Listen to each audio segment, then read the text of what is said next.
Maniki qancha bo'ldi? 301 ming bo'ldi. Chiroyli qizlarga skidkamiz bor. 300 ming beraverasiz. Hazil ham o'qib qo'yarkansiz. Voy, pulim mashinada qolib ketibdi. Mashina olib chiqishi bor-yu, o'shda to'layveraman. Mayli. Chiroyli qizlarga yod olmayman-da.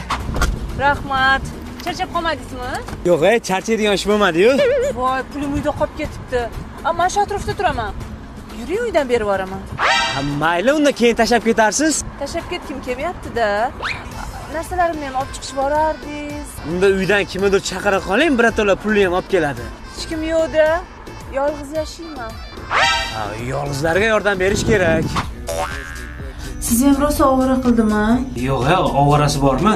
Pulini bersangiz bo'ldi. Mana narsalaringiz, bu yoqqa o'zingiz olib kirib olarsiz. Yuring, muzdagina kompot qilib qo'yganman, tatib ketasiz. Endi to'xtang. Keling, namlik qilmasdan ochiqchasiga gaplashib olamiz. Kompot bilan rachot qilib yubormoqchimisiz?